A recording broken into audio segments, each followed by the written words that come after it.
Bonjour Christophe. Bonjour David. Christophe, dans cette spécialiste de l'économie sur France 24, c'est la saison des grands résultats, des grandes entreprises. On l'apprend à l'instant, Total Energy a doublé son bénéfice au deuxième trimestre, 5,48 milliards de dollars. Bonne santé donc pour Total Energy, ça risque d'être moins positif pour Volkswagen qui va publier ses résultats demain, un résultat semestriel qui risque de confirmer la crise historique du premier constructeur automobile européen, alors que les salariés se mobilisent depuis des semaines contre des plans sociaux qui sont de plus en plus importants.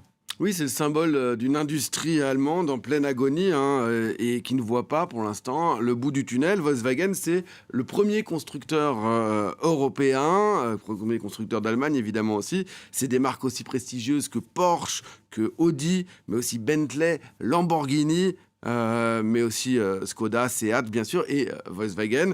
Le groupe réalise plus de 300 milliards d'euros de chiffre d'affaires et emploie plus de 660 000 salariés dans le monde. Pourquoi est-ce que le groupe se retrouve dans de telles difficultés, Christophe ? Parce qu'il a multiplié les mauvais choix depuis une dizaine d'années, le fameux Dieselgate. Je ne sais pas si vous vous souvenez de ce moment important pour Volkswagen. Il a raté son passage à l'électrique, concurrencé par les voitures chinoises. En Chine, justement, il ne parvient pas à s'imposer face aux constructeurs locaux. Il y a les droits de douane américains aussi qui font très mal. Et puis, en Allemagne, la production devient trop chère, notamment en raison des coûts de l'énergie outre-Rhin qui sont importants.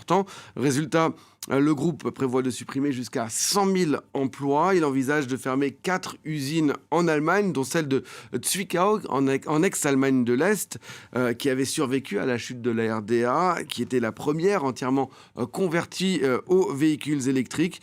On va voir ce reportage sur place où les salariés et la mairie sont très inquiets. Reportage d'Anne Maillet, Caroline Dubled et Raphaël Cominis.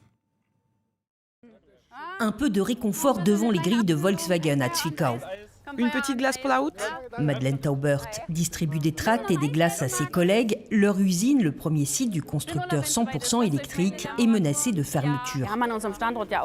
Ça fait peur. Beaucoup d'argent a été investi sur ce site. On a traversé une transformation totale en passant du thermique à l'électrique. Et là, on se sent abandonné.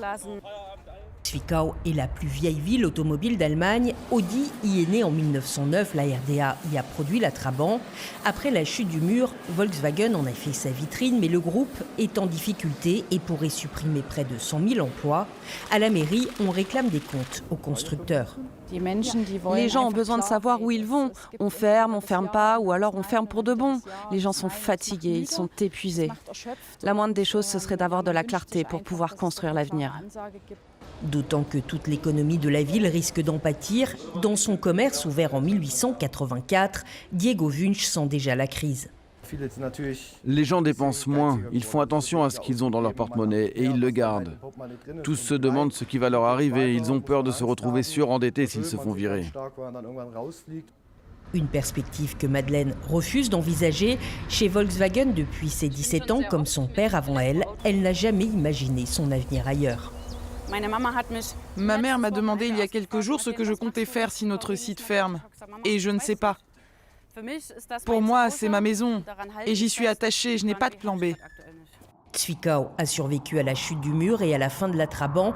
Face à la crise de Volkswagen, les salariés promettent de se mobiliser tout l'été.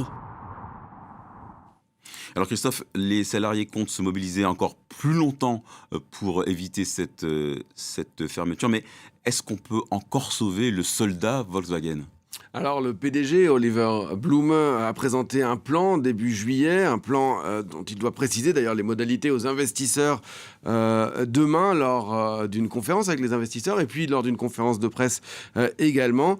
Ce plan prévoit d'éliminer la moitié des modèles du groupe d'ici 2030, que ce soit chez Volkswagen, chez Audi ou même chez Porsche, de réduire la production d'un quart, de digitaliser davantage, de faire appel aussi à l'intelligence artificielle et donc eh bien, il y a ces questions de dizaines, voire une centaine de suppressions d'emplois dans le monde, sans précision pour l'instant. Le chiffre de 100 000 est évoqué contre 50 000 il y a encore quelques semaines. Donc ça a doublé pour ces usines. Le groupe cherche des nouvelles activités et pourquoi pas s'allier à d'autres secteurs traditionnellement qui ne sont pas dans l'automobile comme celui de la défense. La défense donc, et on pense à une usine en particulier.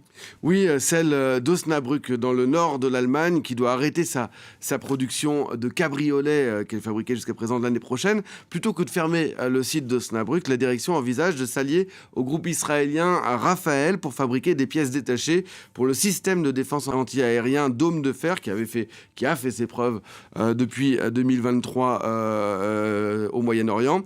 Une solution pour sauver des emplois qui a le soutien d'ailleurs de l'État de Basse-Saxe où est située l'usine qui est le deuxième actionnaire du groupe mais qui suscite l'opposition d'associations pacifistes mais aussi de l'un des autres principaux actionnaires du groupe, le troisième actionnaire qui est le Qatar qui a 17% des parts et qui voit l'arrivée d'un groupe israélien avec qui le Qatar n'entretient évidemment pas de relations diplomatiques d'un très mauvais œil. Merci beaucoup Christophe. Christophe, dans cette spécialiste économie.